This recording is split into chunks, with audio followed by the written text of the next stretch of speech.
A woman who grew up in Niskayuna is at the center of a national fight for safer window blinds after her son got caught in a cord and died. It's a personal tragedy that's become her public mission. In fact, she traveled from Washington, D.C. to talk with us about it. She did this at her parents' home here in the Capital Region. That's how important it is to her. Jessica Layton is here. She's got this in-depth exclusive. Jess? Erica Barnes-Thomas says her worst fear is she'll know somebody else to lose a child this way, especially if they hear her story and choose to ignore the message. He had that little magnetic personality. Little Mac Thomas was an adventurous 2.5-year-old who loved playing on the beach and riding his wagon through the apple orchard. And the weather was starting to change, the morning that he passed away. It happened in a way Erica Barnes-Thomas never thought possible in her home, where she thought everything was safe, including the window coverings that had a child safety release on the pull cord. But if I had known that they were dangerous and left the blinds hanging, I don't think I could live with myself. On the morning of March 1st, 2014, Erica was planning a welcome home party for her husband, Stephen, a military doctor who'd been serving in the Middle East. And the boys had, finger painted a big banner, "Welcome home, Daddy." When Erica went to wake up Mac, she realized he'd climbed out of his toddler bed. She found him on the floor beneath his bedroom window. I walked a little bit closer and I could see his hand was curled around his monkey. His fingernails were blue, so was his mouth. And in that moment of kind of the blur of what is going on, I could see that there was a dark mark on one side of his neck. Through the fog of emergency sirens and paramedics arriving, she performed CPR. Doctors at the hospital couldn't save her baby boy. It's like you just die in that moment. The police told her Mac had likely climbed up onto the same rocking chair Erica rocked him in the night before to look out the window and then slipped, getting caught not in a pull cord, but in the cords running alongside the back of the Roman shades, a danger that never crossed her mind.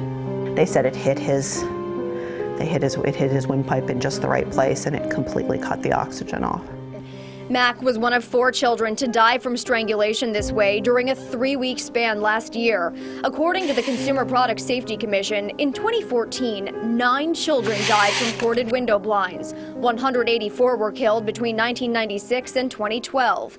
Erica is now part of a group called Parents for Window Blind Safety that created this powerful public service announcement to show cords can kill kids.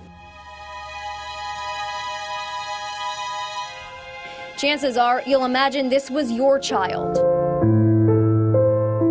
And that's the point. The group is fighting for the CPSC to pass a mandatory standard to take the outer cords off all window coverings. Several manufacturers have pushed back, saying the industry's voluntary standards are enough. Duets, vignettes, roller shades. Michael Masucci owns Ted's Flooring in Albany, where they sell custom window coverings by Hunter Douglas. He insists that company has been on the forefront of safety, even though they're still selling blinds with cords. If you're really concerned about cords, get motorized or cordless. Why is there such resistance right now for a mandatory standard? Because the smaller companies are going to have to foot the bill. The discount house companies who don't want to spend the money to retool their factories. But isn't a child's life more important than that?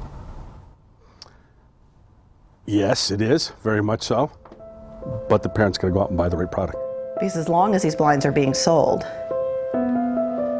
people are going to buy them, and children are going to keep dying. Erica and her husband ripped every one of those corded window coverings out of their home and replaced them with cordless blinds. At the end of the day, it's too late, but I have another child and I have a child on the way, and now I know the safety of your world it can be, gone in an instant. Some parents are hesitant to buy the cordless blinds because in most cases they are more expensive. And we've heard a lot of people say they tape the cord up instead. Erica says that is not enough. If you can reach it, your child will find a way to get to it. The CPSC is taking comments as it considers that mandatory standard right now, and you can weigh in by going to our website, WNYT.com. Reporting live, Jessica Layton.